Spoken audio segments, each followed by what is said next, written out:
आज हम एक अच्छी विज्ञापन प्रति के आवश्यक तत्वों पर विचार करेंगे। यह बहुत ज़रूरी है कि विज्ञापन प्रतिलिपि का निर्माण बड़े ध्यान से और सोच समझकर करना चाहिए। लोग विज्ञापन को पढ़ें, देखें, सुनें या नहीं, यह बहुत कुछ विज्ञापन प्रति पर निर्भर करता है।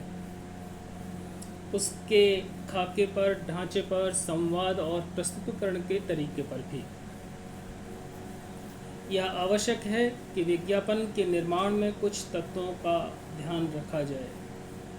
ये निम्नलिखित हो सकते हैं।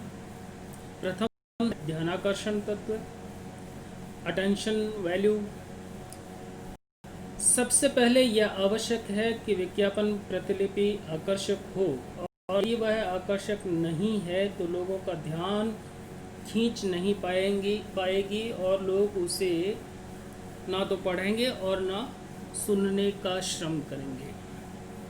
उसमें विभिन्न प्रकार के रंगों का प्रयोग, चित्रों का प्रयोग, आकर्षक फॉन्ट्स का प्रयोग, विभिन्न प्रकार की सीमा रेखाएं और महत्वपूर्ण बातों को रेखांकित करने का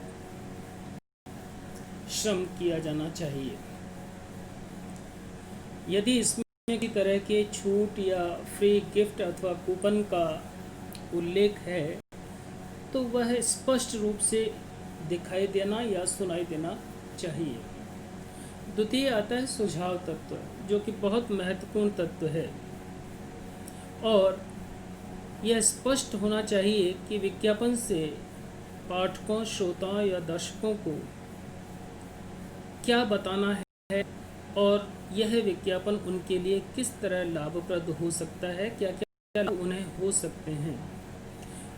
कभी कभी विज्ञापन प्रति में सुझाव के लिए कुछ नारों का या संक्षिप्त और सारगर्भित शब्दों का, वाक्यों का प्रयोग किया जा सकता है।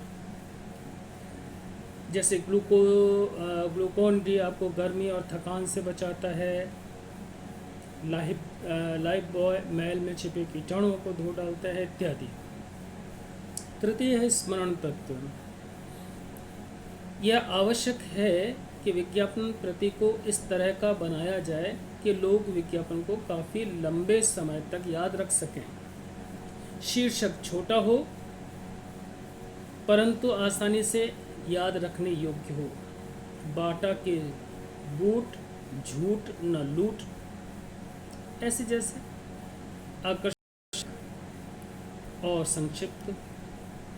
विज्ञापन प्रतियों में देने वाले वाक्य पाठक के मस्तिष्क में स्थान जमा सकें, इनमें कभी कभी ट्रेडमार्क भी उपयोगी हो सकता है, जैसे बाटा का, टाटा का, कोको कोला इत्यादि का। कुछ नाम ही ऐसे होते हैं जो स्मरणीय होते हैं, जैसे टाटा की टाइटन घड़ियाँ। फिर है विश्वास तत्व। लोगों को विज्ञापन की सत्यता पर विश्वास भी होना चाहिए, और यदि विज्ञापन पर विश्वास नहीं होता तो विज्ञापन का प्रभाव उतना नहीं होता जितना हम समझते हैं या चाहते हैं। वह धन व्यर्थ जा सकता है, और विज्ञापन वस्तु के मूल्यों में केवल वृद्धि करने वाला हो सकता है, उसके उत्पाद के विक्रय में वृद्धि करने वाला नहीं। अतः यह जरूरी है कि विज्ञापन प्रति में विश्वास तत्व हो। यह जरूरी है कि विज्ञापन में किसी बात को बहुत अधिक बढ़ा चढ़ाकर न बताया जाए,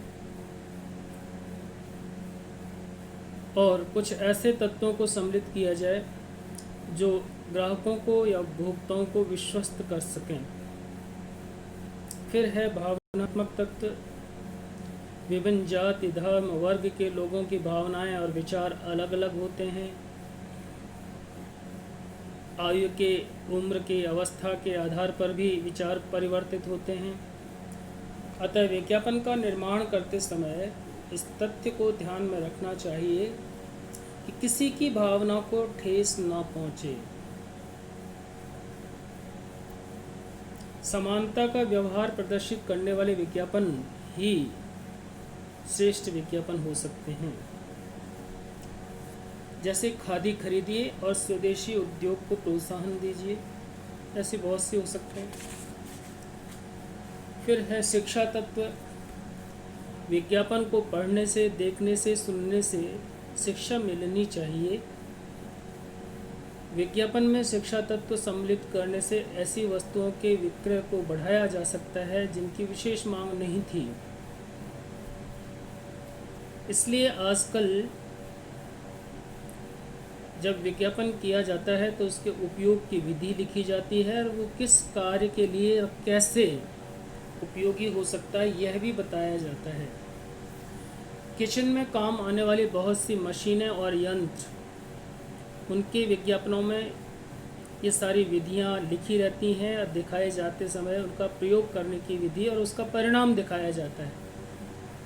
स्लाइस काटना, सब्जी काटने जैसी चीज़ें टीवी में जब हम उनका विज्ञापन देखते हैं तो वो एक प्रयोगात्मक पद्धति होती है, उसका रिजल्ट दिखाया जाता है, परिणाम दिखाया जाता है। फिर आता है प्रवृत्ति तत्व।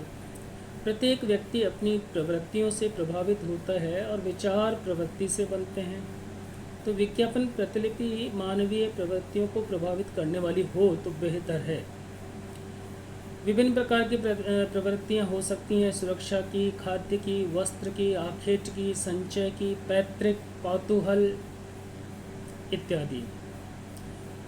जब विज्ञापन प्रवृत्तियों को संतुष्ट करने वाला होता है तो ज़्यादा प्रभावी हो सकता है। तत्पश्चात कानून और नियम के अनुरूप विज्ञापन होना चाहिए।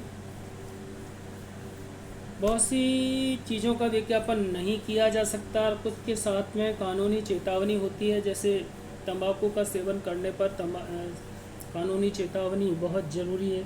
तो विज्ञापन प्रति में ये ध्यान रखा जाए कि कानून का उल्लंघन ना हो। तत्पश्चात आचार संहिताओं का भी पालन किया जाना चाहिए।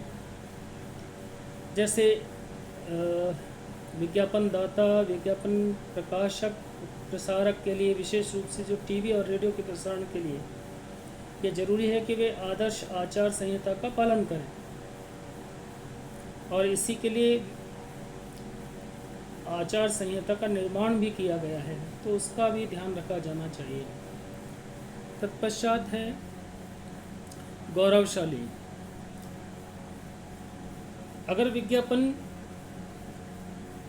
प्रति वस्तु के उपयोग करने पर गौरव का एहसास दिला सके तो वह श्रेष्ठ होता है। जैसे हमारा बजाज, बुलंद भारत की बुलंद तस्वीर। तो इस तरह की चीज़ें ये महसूस कराती हैं या एहसास दिलाती हैं कि हम यदि इस वस्तु का प्रयोग कर रहे हैं तो एक विशेष संतुष्टि भी प्राप्त कर रहे हैं। संभावी ग्राहक का भी ध्यान रहे कि किस वर्ग के, किस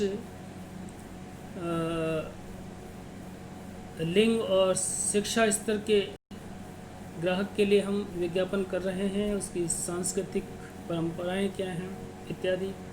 विज्ञापन रुचिकर भी हो। अगर रुचि नहीं होती तो व्यक्ति विज्ञापन को ध्यान में नहीं रखता। तो रुचिकर होने पर विज्ञापन आकर्षक भी हो जाता है और ध्यान बनाए रखने योग्य भी होता है। शालीनता होनी चाहिए ताकि परिवार के साथ उसे देखा जा सके और शालीन विज्ञापन कहीं ज़्यादा प्रभावी हो सकते हैं। संक्षिप्तता जरूरी है। बहुत बड़ा विज्ञापन देखने की और सुनने की ना तो धैर्य होता है और ना ही क्षमता होती है। तो ये ज़रूरी है कि संक्षिप्त, लेकिन इतना कि वह अर्थ को स्पष्ट कर सके और स्पष्टता ऐसी कि देखने, सुनने और पढ़ने वाले के जहन में अर्थ स्पष्ट हो सके। तो कहना क्या चाहता है, समझाना क्या चाहता है। तो ज़रूरी है संक्षिप्त भी हो और स्पष्ट भी हो। अन्य और भी तत्व हो सकते हैं। कल्पनाशीलता हो सकती है, मौलिकता हो सकती है, सृजनात्मकता हो सकती है, नवीनता हो सकती है इत्यादि। तो यह आवश्यक है कि विज्ञापन प्रति में कुछ ऐसे तत्वों का समावेश किया जाएगा तो विज्ञापन ज़्यादा प्रभावी हो जाएगा। धन्यवाद, आज के लिए इतना ही।